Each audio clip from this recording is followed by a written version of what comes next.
prepared, you'll miss the greatest fight of the year. This Marciano's another Dempsey. Why, the way he belted that Lewis was something to see. Lewis is through for real now. He should have quit while he was ahead. What are you doing here? I thought you were going home. Well, Rocky almost knocked him out of the ring. The kid's got a punch like a 10-ton truck. He'll be the next champ for sure. Well, I better go write my story. Oh. I'll write the story. But you didn't see the fight. I'll write the real story.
It began obscurely back in '32 in the black bottoms of Detroit with a kid named Joseph Louis Barrows and a neighborhood pal named Johnny. Man, you should have seen the kid last night. Did he give it to that other guy? Bam! Wham! And he knocked him down. And the other guy was out. Wait, Joe, let me show you how he did it. He came out up on his toes like this and flicked him with the left. And then he threw a right and then a hook. And the other guy threw a right cross and missed the kid, and the kid hardly moves off stride. Just like you didn't lose your balance when I shoved you then. You got a good sense of balance. Ain't nobody can knock you off your feet. Man, you're too big. Wait a minute, Joe. I want to show you a picture of the kid. Just a skinny old boy, not a big boy like you. You could be a better fighter than him. You could even earn more money. And I know a guy that could teach you in hardly no time at all. And for only 50 cents a lesson. 50 cents. I ain't got no 50 cents. You mean Professor Watkins teaches you for nothing? Mama give me the money for him. Your ma wouldn't want to do nothing dishonest, would she? She wouldn't want the professor to get money he didn't earn, now would she? Trying to teach me? He earns it. Suppose you don't show up. He can't earn it then, can he? I'll show up. I'm going there now. Now hold up, Joseph. Ain't no reason you gotta go just 'cause you started out. We can get derailed somewhere. No, Mama will be to death. Well, I guess a boy big as you that's scared of his ma be scared to get hit by a man, all right. I ain't scared of nobody. Well, come on then. Let me introduce you to the man. Come on, boy. Heard you want to be a fighter, huh? Yes, sir. Yeah? It's a tough game, you know. You think you can take it? I'll try. Let me see your hand. Let me see the other one. Look pretty strong. Go on the back and put some stuff on it and see how you look on the floor. Put that fill over there, will you?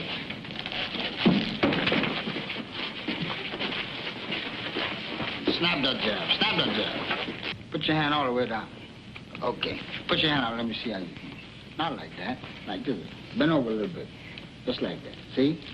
Now, jab in this hand. Not like this. This way. Hold your hand out. Let me show you. See? Snap it. That's what I mean? Do it again. That's it.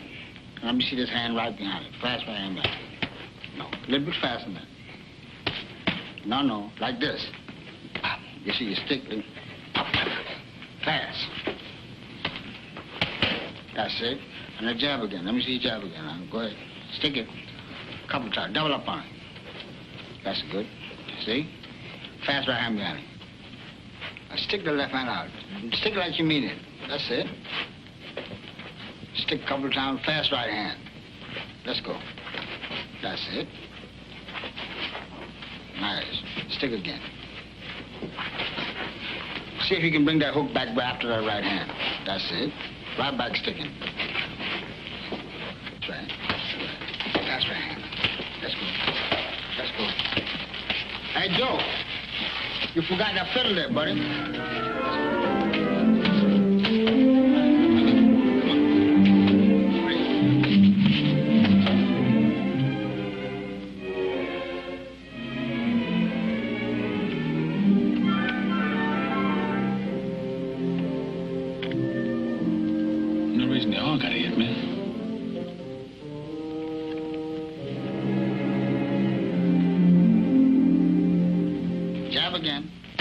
Next time he jab, now you count with the right hand. Jab him again.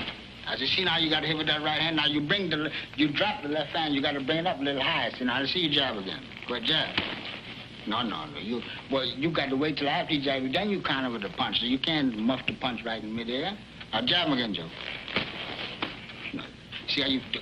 Like this. Can't you do like this? And bring it right back here. He can't hit you over this as long as you got this hand like this. Now jab again. Hi, Mom. You and I have a business conference to hold. Joseph, these are hard times, you know that. You know what it means to pay 50 cents a lesson for violin lessons. You know how hard it was for you to get that job at the factory. Well, for 6 weeks now, you've been coming home with a black eye, a cut lip, or a puffed up hand. And today, Professor Watkins comes to tell me that you haven't been to him in all that time.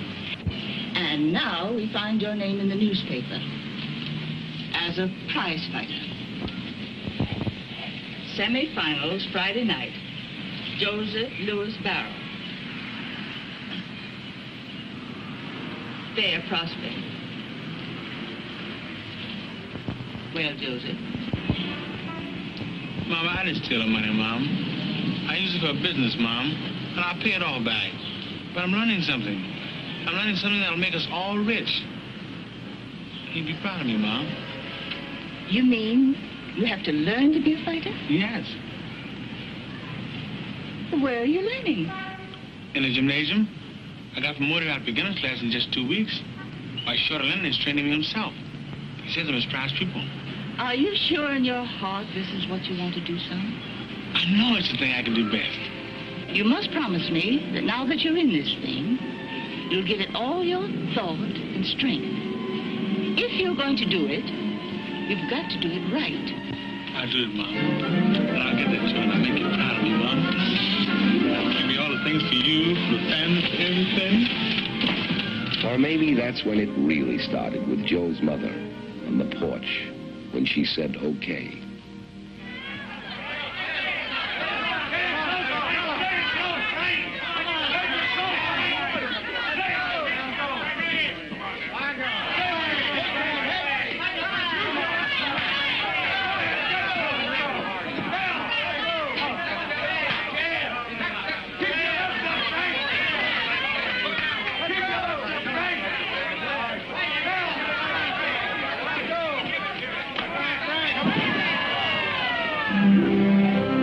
Anyway, Joe won the Detroit Free Press Golden Gloves 175-pound class.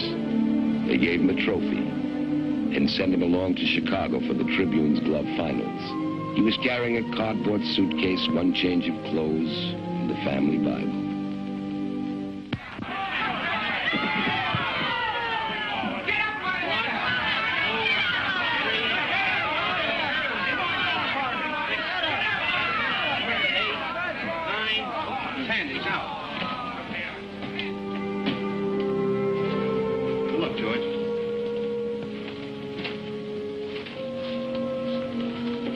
Hi, Joe. Come in. Hi, Arthur. How you feeling? I'm fine. How do you feel? I can still feel those hooks in the body. I guess they weren't hard enough. Well, I got lucky tonight, but you'll do better next time. There's not going to be a next time for me, Joe. What you mean? No more fighting with my hands for me. I'm going into a different kind of fight game. I take my state bar exam next month. Joe, I'm going to be a lawyer. You kidding? What do you want to do in life, Joe? Well, Arthur, I'd like to be the best fighter in the world. You keep hitting as hard as you did tonight. You'll make it.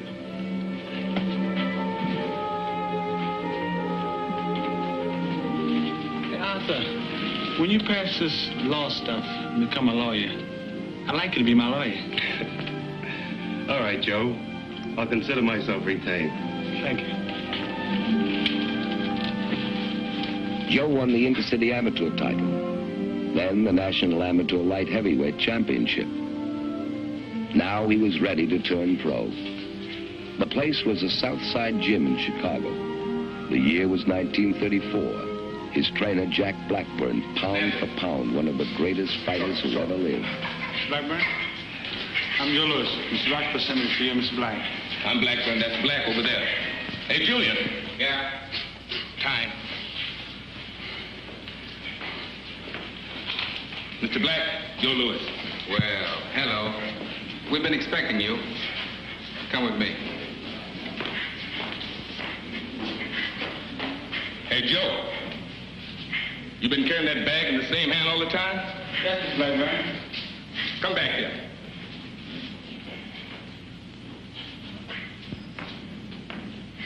Move it to the other hand. A bag can pull you off balance. Use two hands. Let the bag work for both hands. The bag is something heavy enough to exercise you. Yes, sir. And if you're smart, you'll do what he tells you. In the ring and out. Okay, Chappie. Come on. You know you're off balance.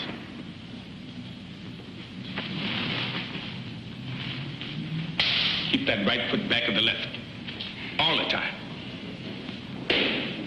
See? If I can't push you off balance, it's harder to knock you off balance. Remember that.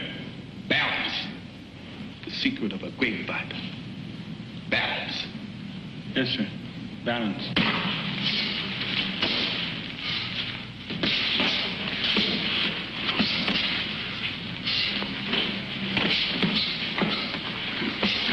Balance. Time. You got a pretty fair left hand, Chappie, but it needs working on.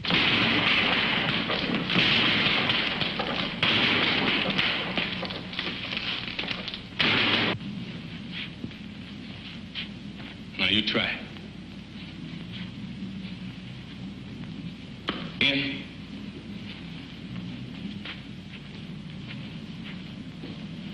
Now hook to the body. Keep your right hand up so you don't get hit with the right.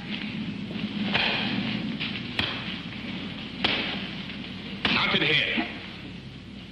There you go, Chappie.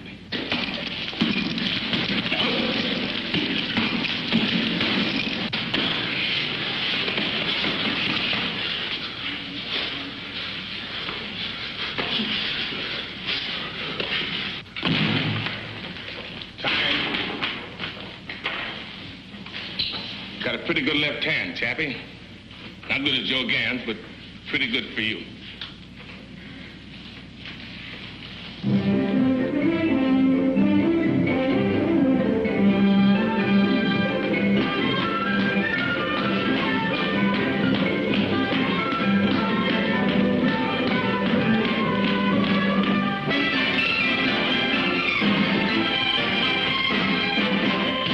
Okay, Chappie. You got a real sharp left now. Still not as good as Joe Gans. What could Joe Gans do so great? What could he do? Now, Joe Gans could catch flies in the air with his left hand. That's what Joe Gans could do.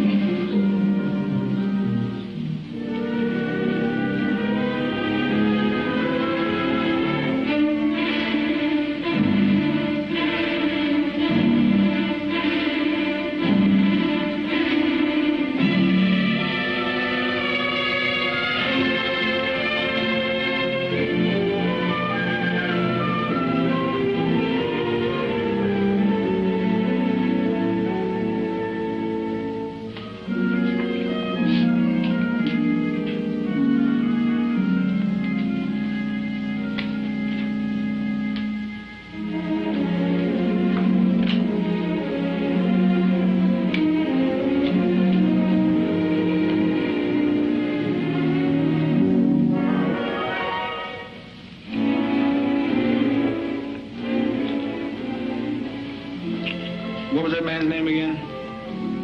You and him's the only one that could do that, Chappie. You satisfied, Mr. Blackburn? Now you call me Chappie. Chappie. Okay. Chappie.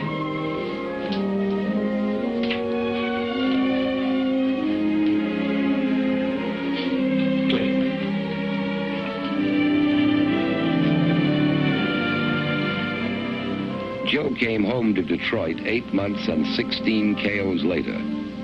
That night, 2 men from New York also came to Detroit, Jimmy Johnston and Mike Jacobs. They both wanted to sign Joe.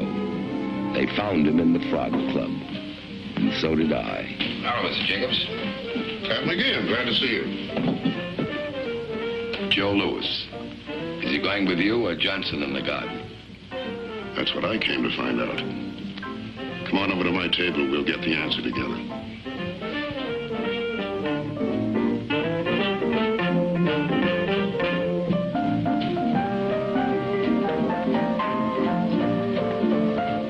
Which one do you want? Jacobs or Johnston?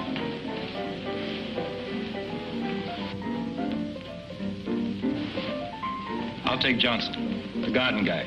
He's closer. Well, Joe, you know what we're trying to do. Both of these men have made offers. All we can do is get both offers and try and decide what's best. They both have good stories, too. But maybe it's you who ought to decide. Anyway, here we go.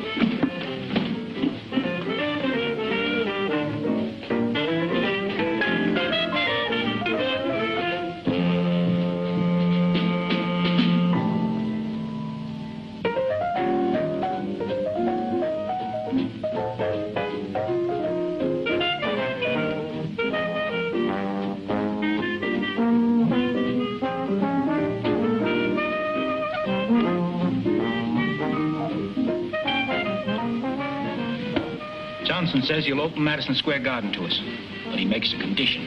Jacob says he has the ballparks all tied up and can do more for us as an independent. But what's the condition? We have to do things his way. He'll make the matches for Joe. The matches he sees fit to make. Does that mean handcuffs? I don't think so. How's it sound so far, Chappie?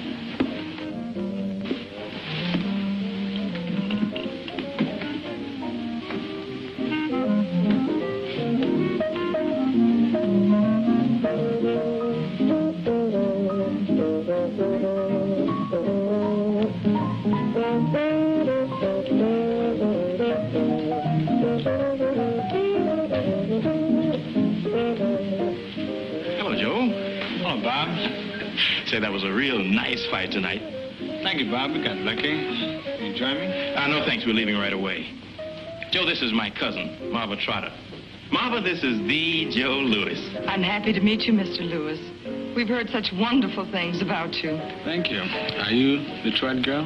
No, I live in Chicago. I'm just here for a visit. Where about in Chicago? I'm in the book.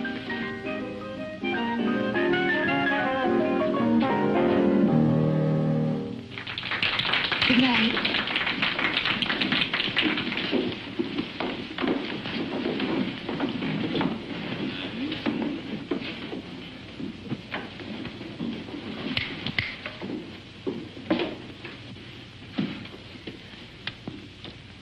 Johnson says he'll make us $1 million.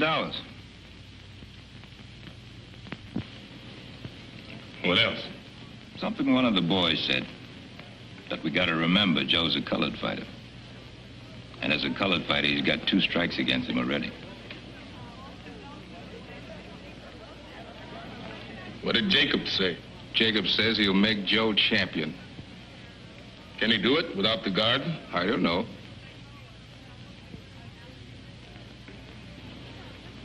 Well, which one do we go with, Chappie? We'll go with the man that'll make us champion. Chappie. Joe, meet Mr. Jacobs.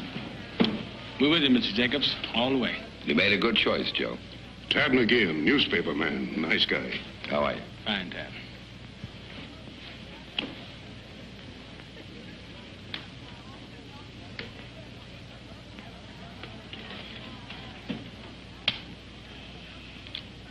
know something, Chappie?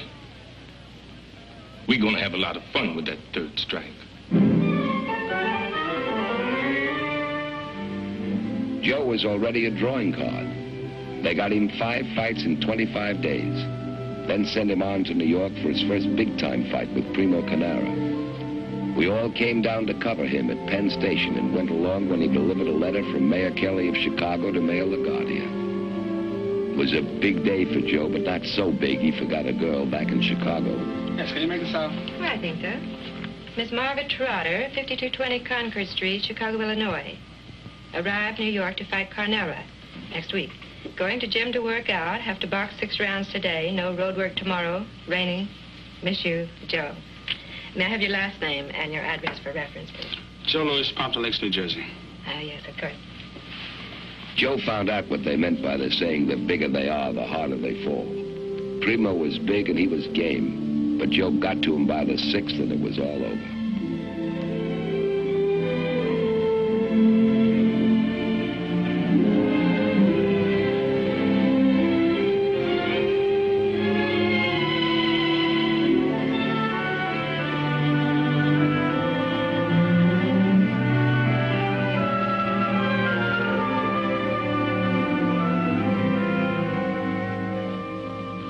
Marva, now you listen to me. Don't say a word till I'm finished. Now, we've been going together now for quite a bit. And it's about time you know how I feel about you. A man can't always live in training camps and hotels. He's got to get out and meet other people. Not fighting people. People like you. I love you and I want to marry you. Now, if you don't love me, you tell me so. Do you love me?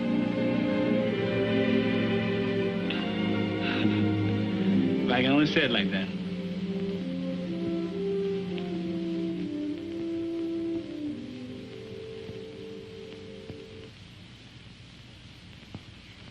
Congratulations. Congratulations. Yes. You're going to be very happy. Long and happy life.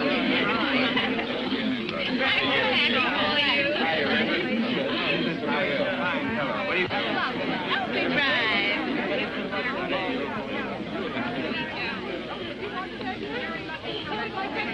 I know. You're leaving to fight Max Baer.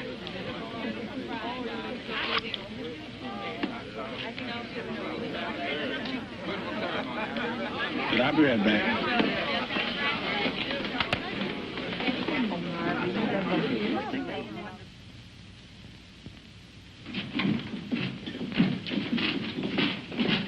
Mr. Black, what did he weigh? 196. Say, Joe, did you read where Dempsey will be in Bear's Corner?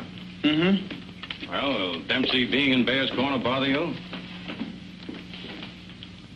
Can Dempsey hit me from there? No. Then he won't bother me. Main event, 16 rounds, principal, presenting sensational Californian and former world heavyweight champion, Max Baer.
Mike Jacobs sent me those IOUs you signed. What on earth did you need with all that money? Some fellas in Detroit. We got a business. Do you mean a business project? Yeah, that's the word. Several million people live in Detroit. Sometimes I think every one of them has borrowed money from you, Joe. I told you, it's a business project. But I was under the impression you're going to check some of these projects with us. But it's friendly business. With friends. You're getting rid of money pretty fast, son. You can't keep it up at this rate. Don't worry, Arthur. If I need some more money, I'll get it from Uncle Mike.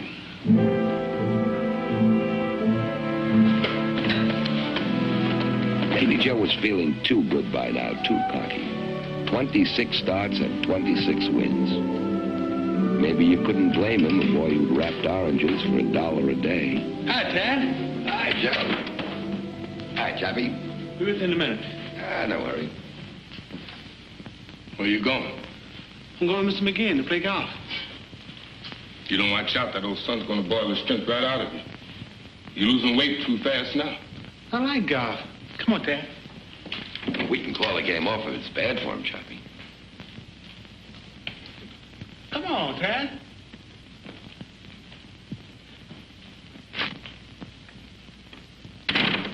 Joe, as you know, you've been chosen by Ring Magazine as the Boxer of the Year. You've been selected not only because of your accomplishments inside the ring, but also because of the fine sportsmanship and conduct you've displayed at all times. Congratulations, Joe, and good luck. Thank you, George. And I'll do my best to live up to this. Well, I guess it's time to cut the cake, Joe.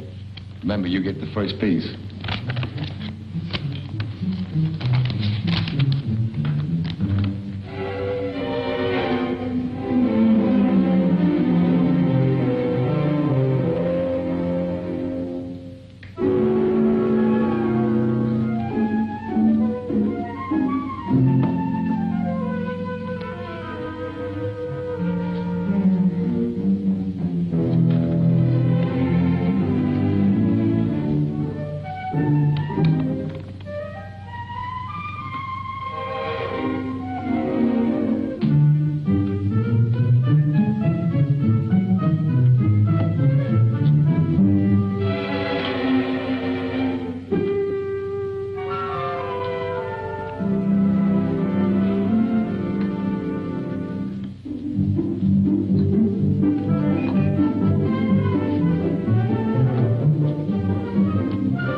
What's it look like?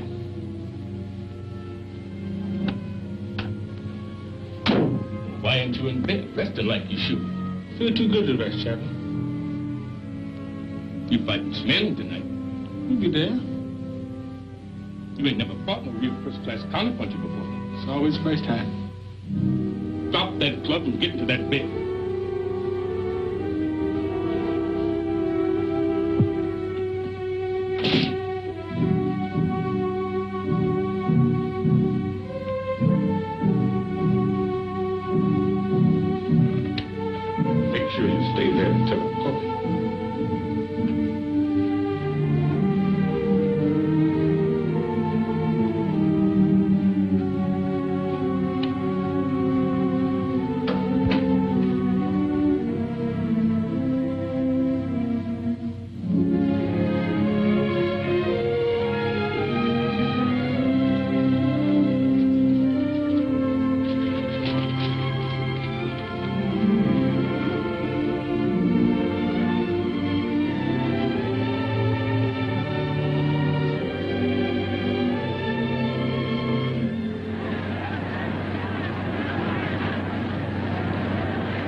What I'm doing wrong, Chappie? You're already done.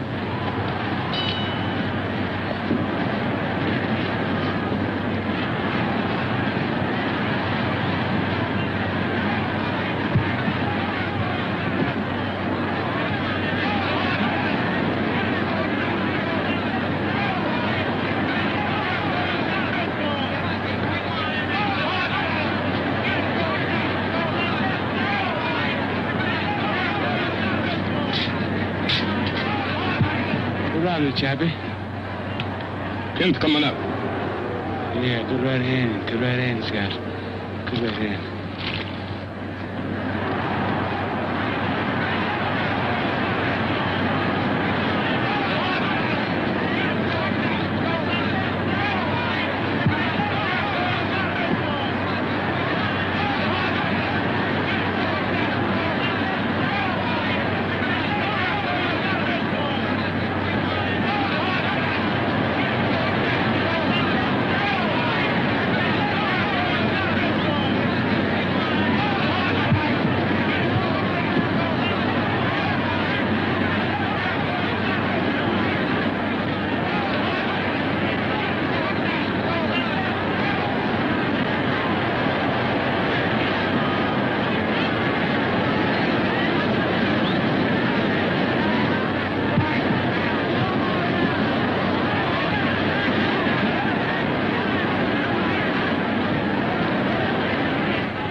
What happened, son? He beat me, Mom. Did you do your best? I didn't do my best before the fight.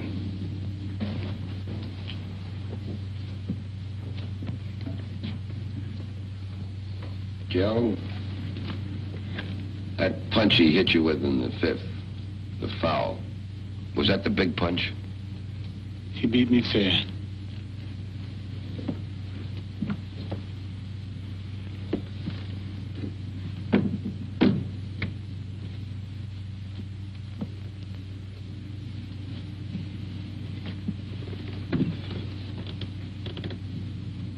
There was a lot of trouble in Harlem tonight.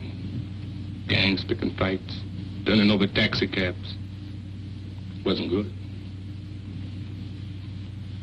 And I always said that if I ever did anything to make anybody ashamed of me, I'd want to die. Well, one thing I can say about Chappie. He never makes the same mistake twice. Look, nobody got killed.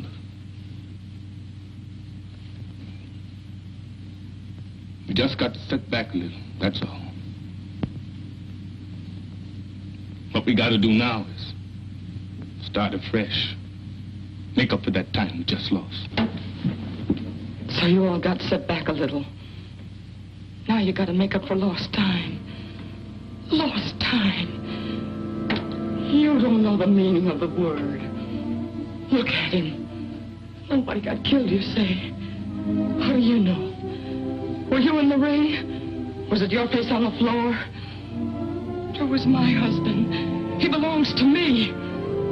He's not going to end up like everybody else. Cut and bruised. Just a few more easy fights, that's what you said. An old fighter like Schmeling. Joe, can't you see what's happening? Honey, I've got to make it good to the people that counted on me. Counted on you?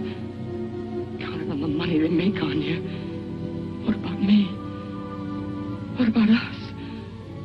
Who's counting on that? Where do we stand? What about our future, Joe? Well, this isn't the time to talk about that. What better time than now? Look at yourself. What'll these people mean to you when all this is over? And what'll you mean to them? don't you leave him alone? Better still, why don't you leave us alone? How much of him do you want? Joe, we're losing something. Whatever it was we had, we're losing it. I don't know if we ever had it.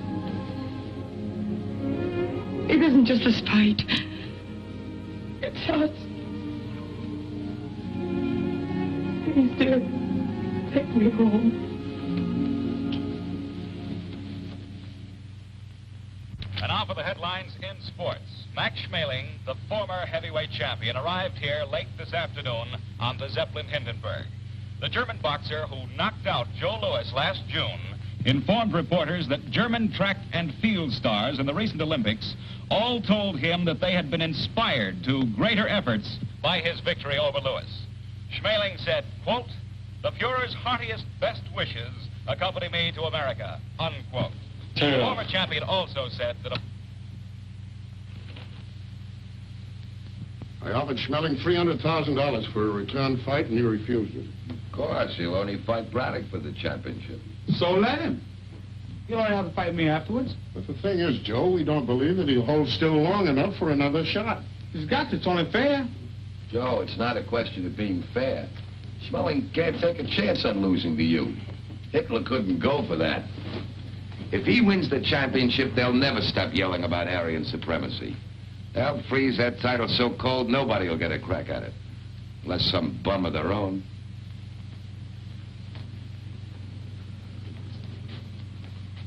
There's got to be a way. I've got to have one more chance at him. Can't let one mistake ruin my whole life.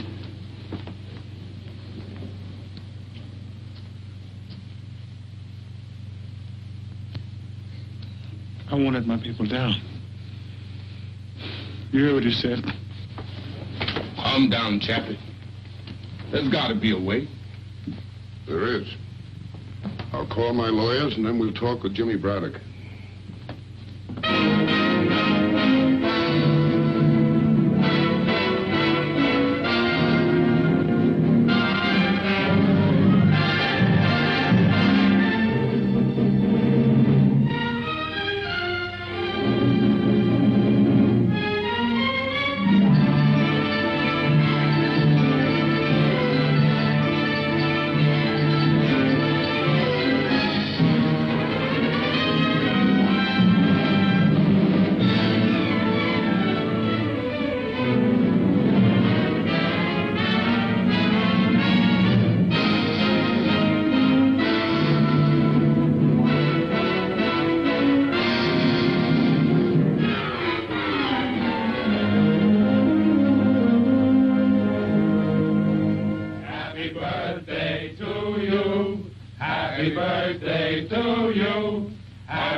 Thanks, Wallace. Good luck, Joe.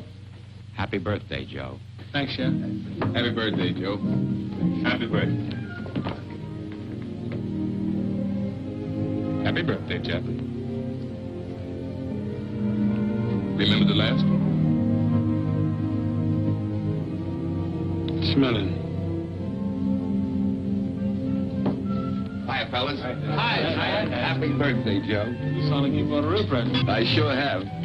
Federal judge just ruled that the Braddock fight is on.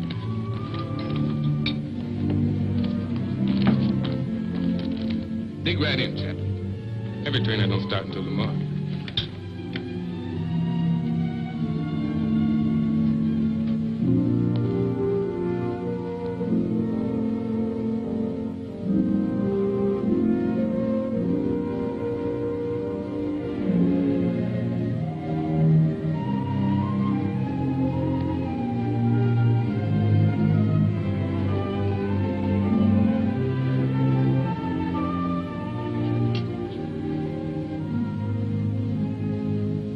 You eat it, Chappie. I'm not hungry.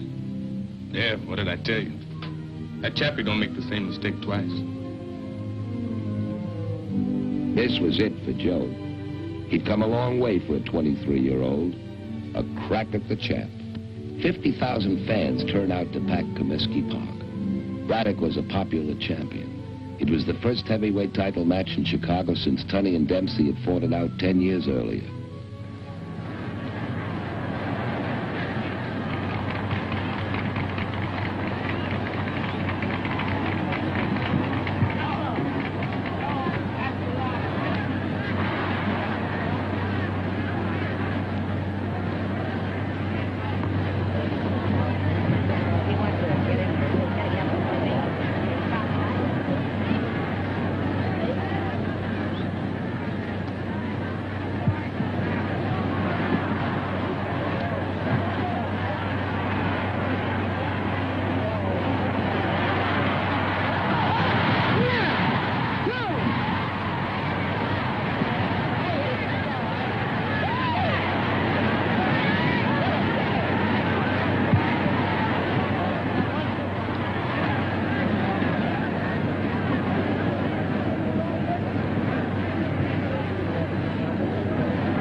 Congratulations, Joe. Thanks, Nick. We got lucky. You're the heavyweight champion of the world. Not yet, I'm not.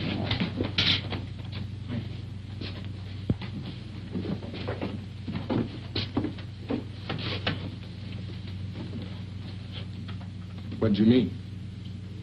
None till I beat smelling.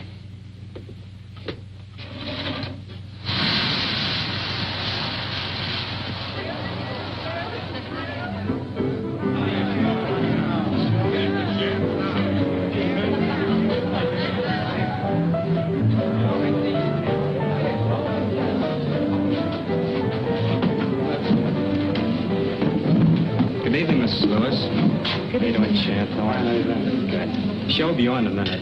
Thank you. Now, ladies and gentlemen, we come to the highlight of the evening. Accompanied by the Ellis Larkins Trio, the internationally famous songstress, Miss Anita Ellis.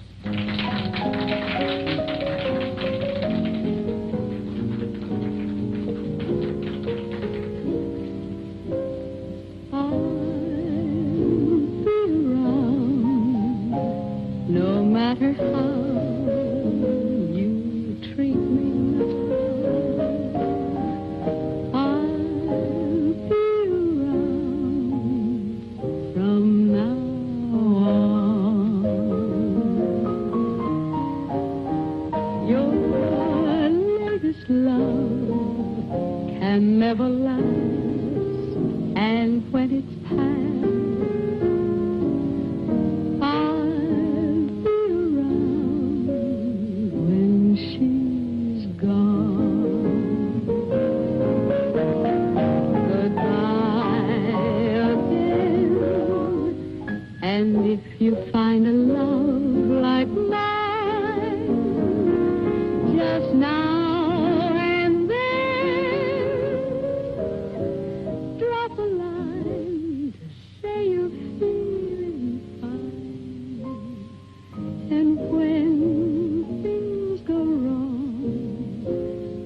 perhaps you'll see you're meant for me.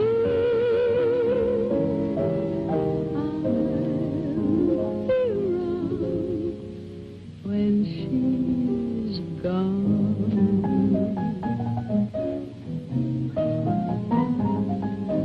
Goodbye again. And if you find a love like mine, just now and then, drop a line to say you're feeling fine. When things go wrong, perhaps you'll see you're meant for me. I'll be around when she's gone.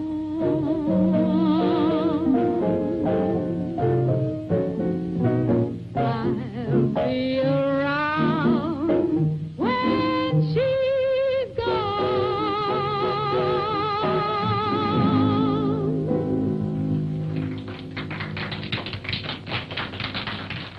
Max came back from Germany with the blessings of Hitler and the Third Reich. He figured on finishing Joe no later than the 5th round. And so that's what's got me worried. And that's why I want to hire Mannie Seaman to help me with him. Trouble is, I'm like a school teacher with Joe. I'm always after him. I need somebody to soothe him down. This time, Chappie don't need no discipline. Okay. Let's have a talk with Seaman. Ask him in.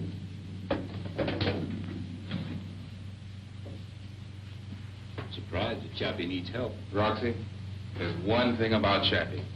We don't have to worry. He knows what he's doing. Mr. Roxburgh, Mr. Black, Mr. Mannie Seaman. How do you do? Nice to know you. Have a seat, please.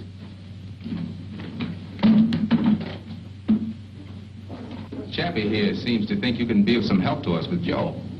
We know you trained Benny Leonard and 5 other world's champions. I hope I can do you some good with the big fella. All right. See what you can do. Okay. Lots of luck. To tell you the truth, Mannie, I've been having one of my bad spells lately, and I sometimes don't feel up to working right. When do we stop?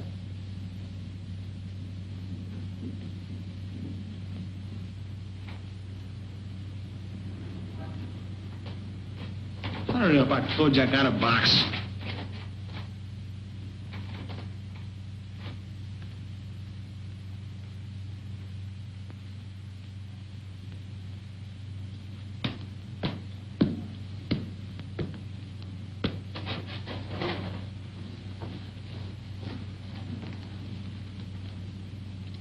What do you think? The trouble is he's too tight, too tense. Yeah. If he keeps going like this, he's going to sweat himself out and leave the real fight here in the gym. He's pressing too hard. He's too anxious. Mannie, I wish there was some way we could loosen him up, relax him. But when a boy's young, it's hard for him to relax before a big fight. I remember my first fight with old Sam Langford. I was training hard. Sam Langford. Maybe that's our answer. Old Sam. There you go, Mannie.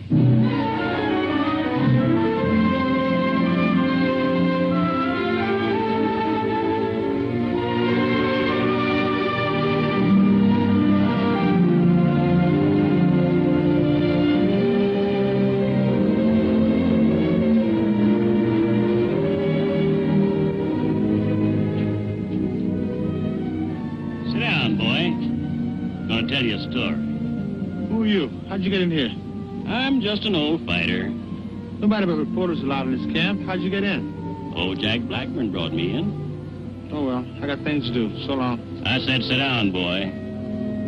If you don't sit down, I'll have to get up. And if I get up, I'll have to go lick that old Jack Blackburn again. You lick Chappie? That's something I got to see. I can lick him all right. Licked him 4 times. Sit down, son. Nobody ever licked Chappie 4 times. You wait till I tell him what you said. Oh, nobody have to tell him. He's right there now, listening. I don't see him. He's not there. He's there, all right. You don't have to see him. I can feel that skinny old tricker. I ought to be able to. Hi, Sam. Good day, Mr. Blackburn. Chappie, you listen good to what old Sam Langford has to tell you. Sam Langford? But Chappie, he says he licked you 4 times.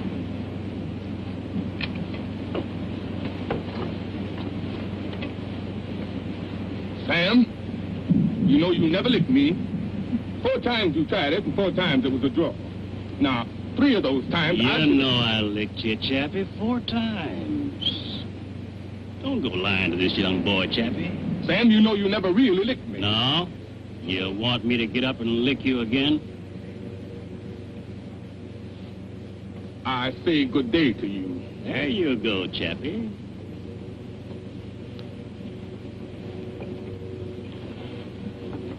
Sam, how'd you lick Chappie? Huh? Oh, yeah. Well, the first time was in New Orleans, see? I hit him with Bess. Then I hit him with Sue. What did he do? Then he knocked me flat down. Did he knock you out? No, not me, never. He knocked me down. I sat there a minute. I looked up, and there he was, standing right there over me. I said to him, calm, don't go away, young man. I'll be up there to see you in a minute. But you beat him. Of course I beat him. You called it a draw again. What happened the next time? Well, the next time was one of them old-time finish fights. I wanted to figure some way to get old Jack mad before the fight. So I come into the ring carrying a big lunch basket.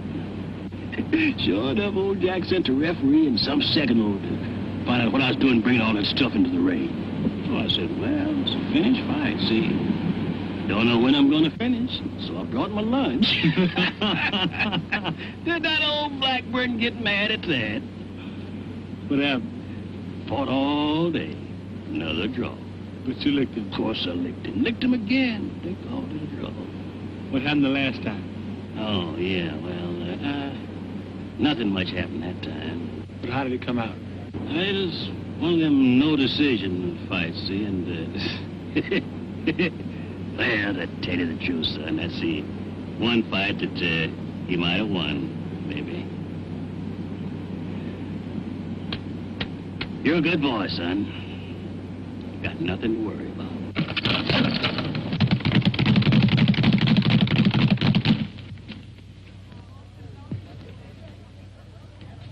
He let it out a left. It was sharp. It was hard. Go right to the mark. Chappie could tell you. That boy could hit with that right. Hi, fellas. Hi, Dad. I just came from Schmelling's camp at Nepodak. He gave me quite a statement.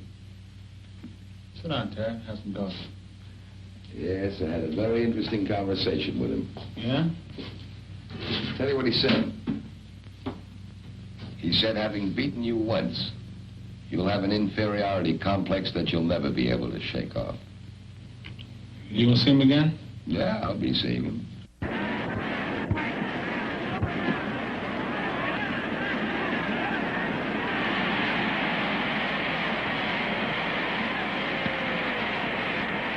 I want to impress upon you men now of the terrific responsibility you have in this ring tonight. Not besides the unseen audience that is listening to this, but this great and enthusiastic crowd that have come out here and expect to see one of the greatest fights they've ever witnessed. There you go, Chappie.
I'll be in shape for the fight in less than a month. I can't come home now, honey. But it won't be long, I promise you. Well, why can't I come up to the training camp with you? No, honey, Chappie wouldn't stand for that. Chappie, Chappie, Chappie. Always Chappie. Maybe you ought to be... Anyone could come and get it. They came, and they got it. But every fight separated him from Marva. Training camps, his handlers, time, distance, and the demands of an awestruck public came between them.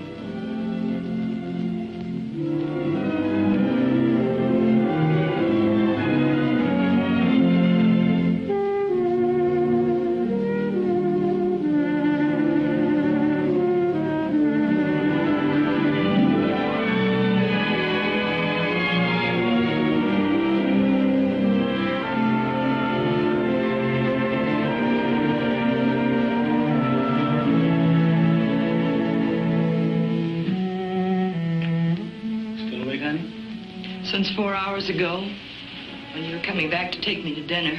I'm sorry, honey. I couldn't help it. Seems like no matter what I want to do, there's always something I've got to do. Joe, how long can we go on like this? It won't be long, honey. We'll be together, and we'll have so much money, we'll be set for life. A fighter can't last forever. I want to make sure I've got a few good, sound investments, so you can have what you want. It's you I want, Joe. None of the other things mean anything without you. I'm afraid of what's happening to us.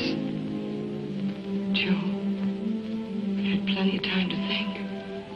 Nights like tonight, days when you're gone. I know what it takes to do what you're doing. It's not easy, and I'm proud of you. Be with you. Miss you so much at times. Getting to feel it's a kind of weakness to want you.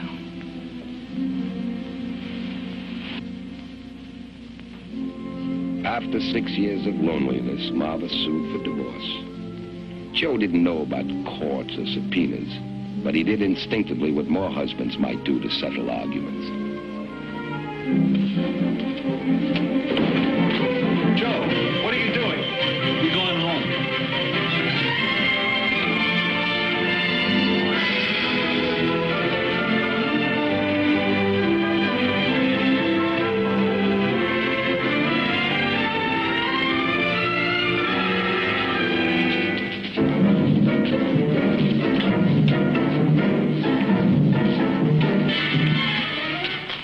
Mannie. Jack, you better take Chappie up in there tonight. What's that? That old arthritis working on me again.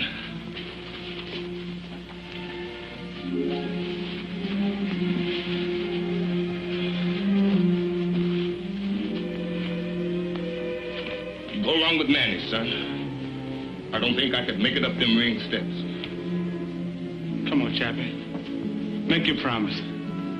You'll only have to walk up those steps once. Okay, we go.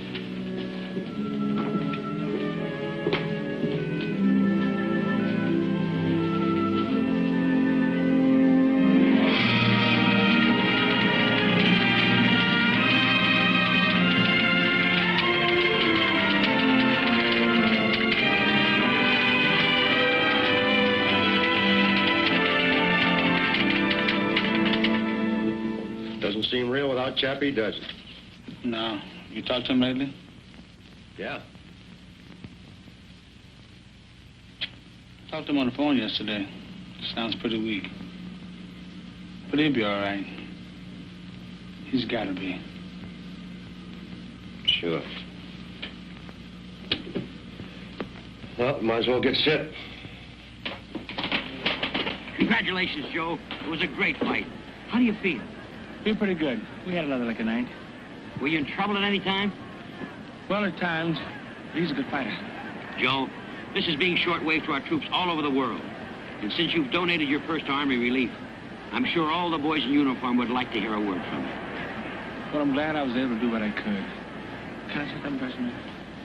This microphone is yours, champ. I hope you're satisfied, Chappie. There you go, Chappie.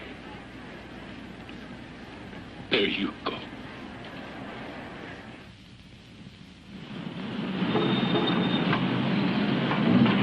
In 42, Joe left Uncle Mike and signed with Uncle Sam for $21 a month. And he made a new kind of appearance at Madison Square Garden. It was a Navy relief show, a night of stars with celebrities from Broadway and Hollywood. Walter Winchell called Joe up from the audience and presented him to the people. I guess none of us will ever forget the short, simple speech he made. I'm only doing what any red-blooded American would do. We are going to do our part, and we will win. Because we're on God's side.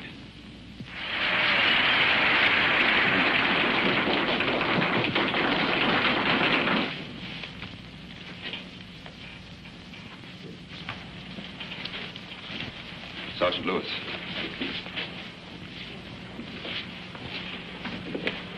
Joe, I've got bad news. Just got a call from Chicago. Jack Blackburn's dead.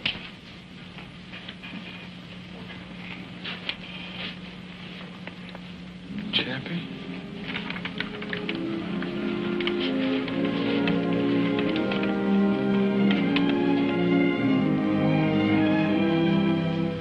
In the next 3 years, Joe traveled more than 50,000 miles doing morale work, talking to other GIs, fighting and refereeing for them and putting on exhibitions.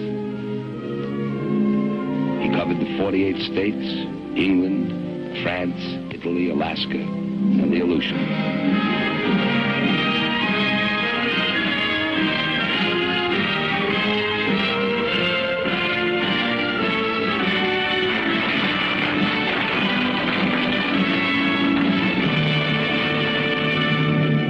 Then, like several million other men, he came home to stay. And to see his daughter, Jackie, already grown into a little lady.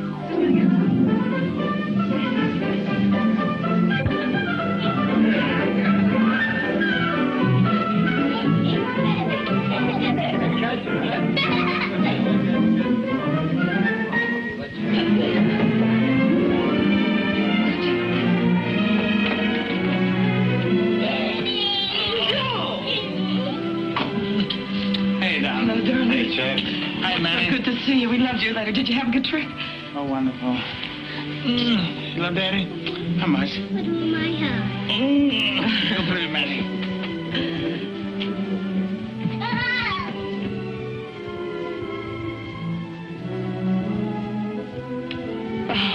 Oh, darling. It's been so long. Let me look at you. Let him home, darling. Everything will be fine. I know it's going to be all right. No more fights. No more separations. Just you and me and Jackie. Yeah, darling, just like you say.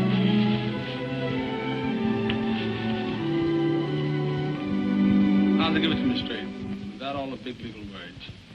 How do I stand in the money department? The story is, Joe, that most of the money is gone. You'll never be in want, of course.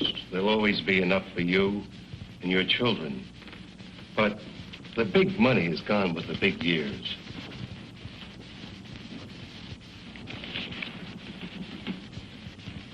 You mean I'm broke? Not in the true sense of the word, Joe. But for you, the way you're used to living and spending money and giving it away, that day is over. You've got to settle down and realize... We've been through all that before.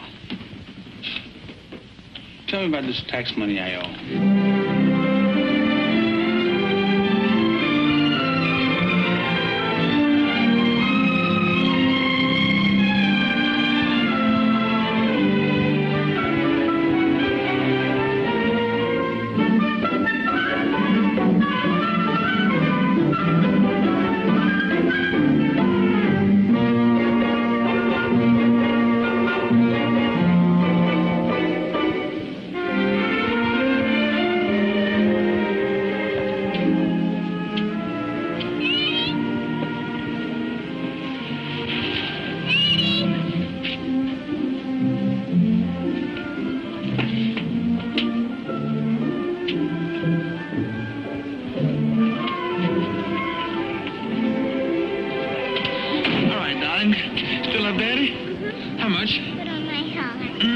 you, Mannie.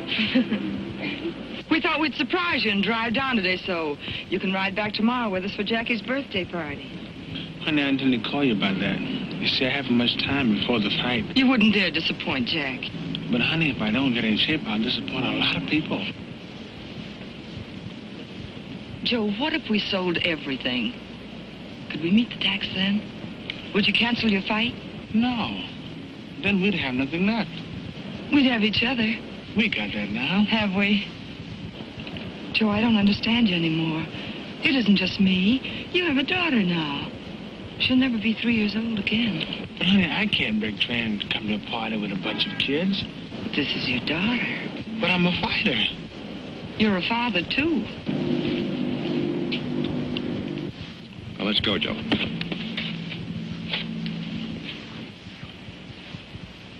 Good evening, ladies and gentlemen. Here we are at ringside, waiting for the main event, which, as you all know, is for the heavyweight championship of the world.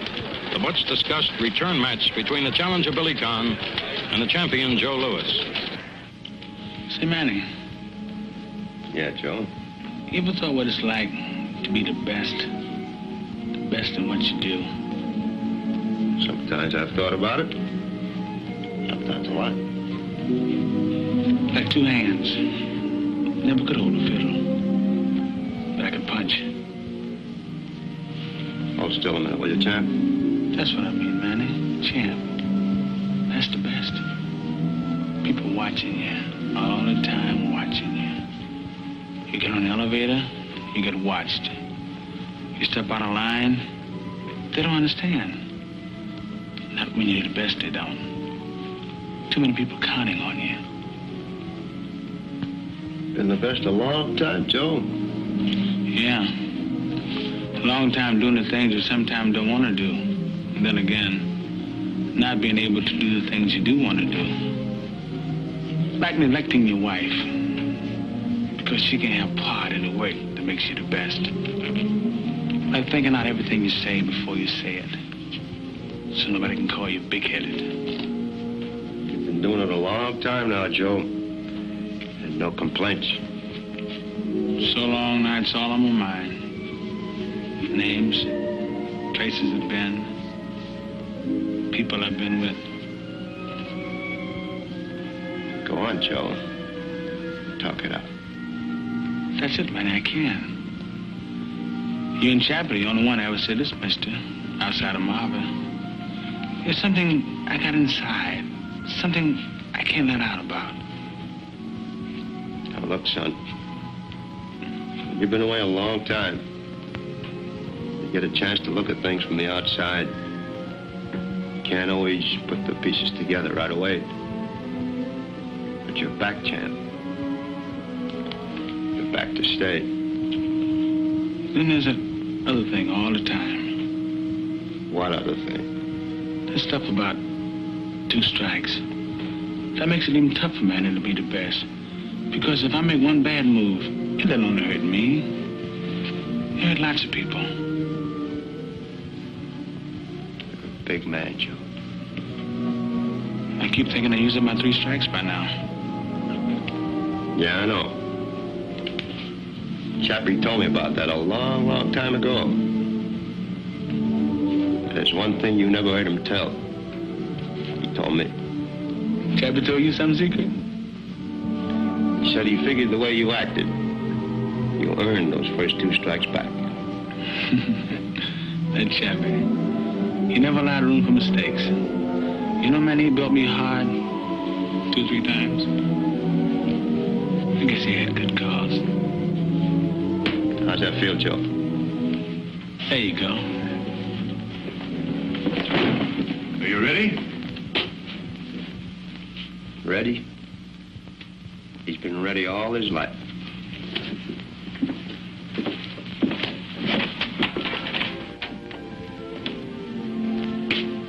Hi, Mom.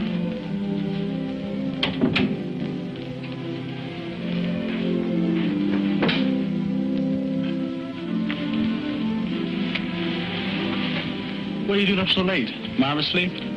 Are you all right? Sure. Let me see.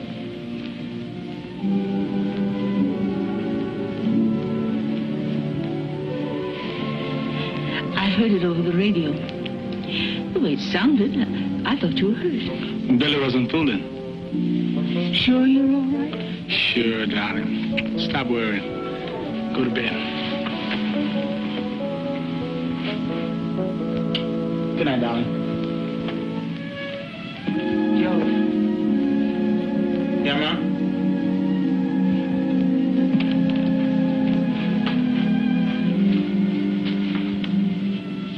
Marva isn't inside. She went out? She's gone home. To Chicago. Chicago? To get a divorce.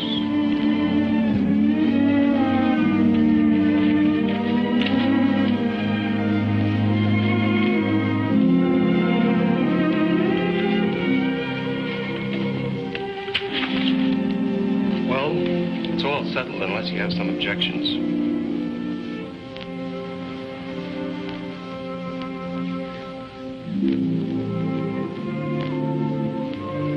No objections.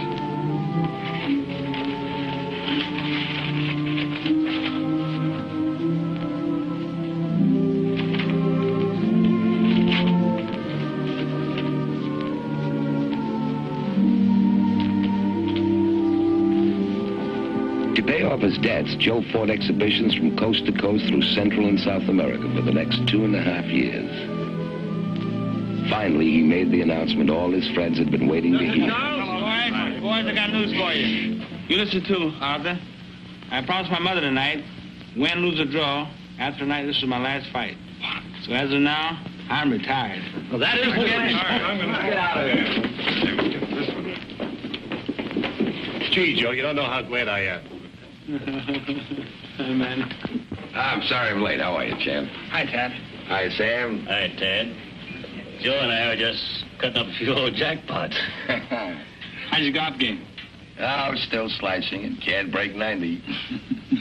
What do you want to see me about, Tad? Well, there's something I wanted to talk to you about, and I thought Sam might like to hear it, too. Thank you, Ted. There's a lot of talk around, Joe. Talk? What kind of talk? About you coming out of retirement. Word that they're going to match you with Ezra Charles. People always talking. Pay it no mind. Well, I'd rather say it to you than have you read it in my column. If I don't write it, somebody else will. If you're thinking of coming back, Joe, don't do it. Maybe I got a good reason to come back. Yeah, the boys wouldn't like to see you try. I'm not worried. Why should they? Because they're your friends. And because they don't think you can win. The people want to see you stay up on top where you belong, Joe. There's lots of things you could do as the retired and undefeated champion. Keep it that way.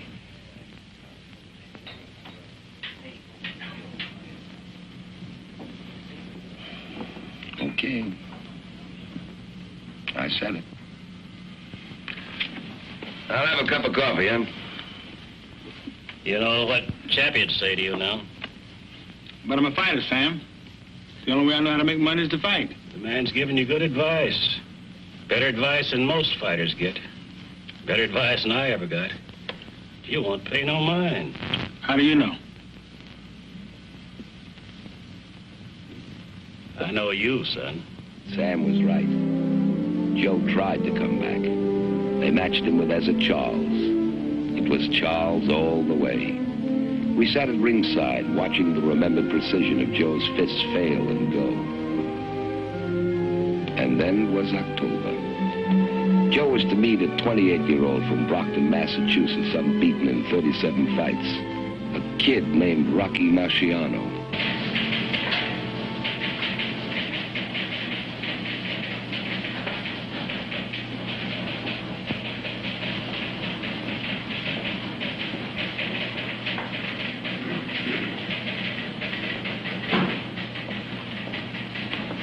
How come you assigned me to cover the fight at the Garden tonight? You haven't missed a Lewis fight in years. I don't feel so good. Virus? After all, it's only another heavyweight fight. And this kid couldn't last 2 rounds with Lewis in his prime. Joe's past his prime.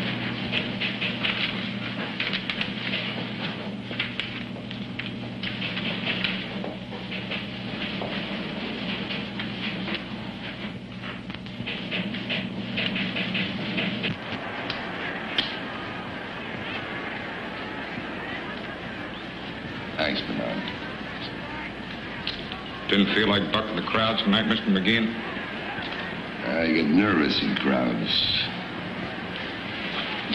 You're a good friend of Lois, Mr. McGeehan. Is he in shape? Warm this up, will you? Yes, sir.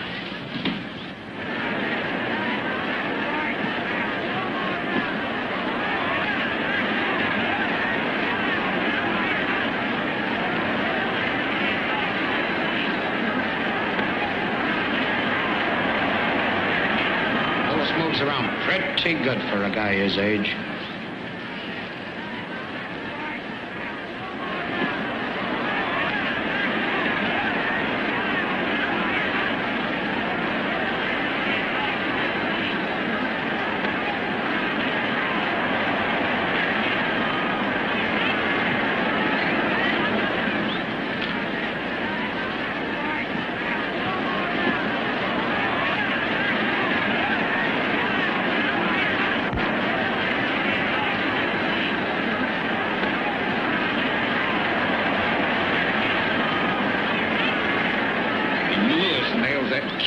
Right, you look out. Louis got to catch him first. He looks real tired.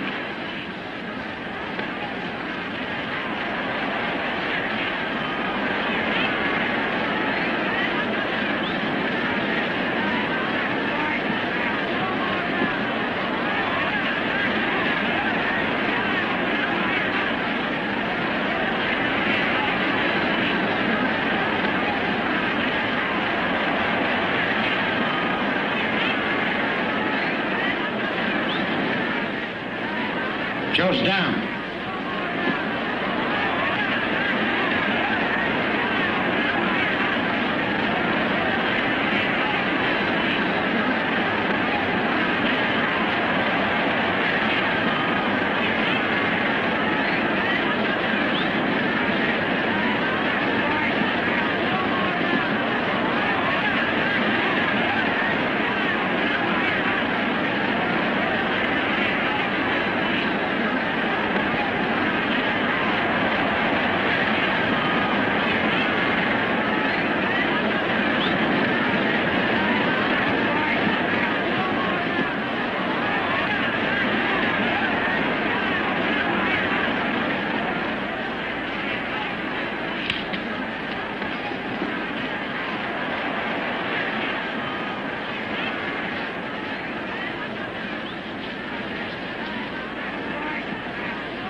Wait a minute, Joe. I'll go with you. Thanks, Mannie. I'd rather go alone.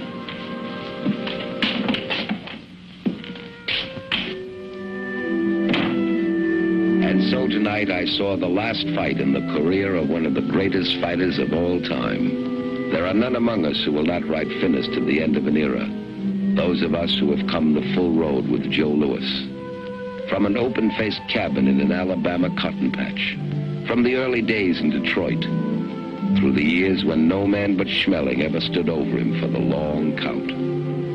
Those who watched him grow, a taciturn boy, into a manhood he made rich with his great goodwill and deep humility. Those among us who saw in his rise a bright and permanent hope for all kids who start on back streets. Those who love him, and those who know him as a credit to the human race. Joe lost his wife, lost his title, lost his money, lost his beloved Chappie. But out of it all, he found himself. And from me, who knows him better than most, I can see a beginning, not an end. And from all of us tonight, champ, good luck.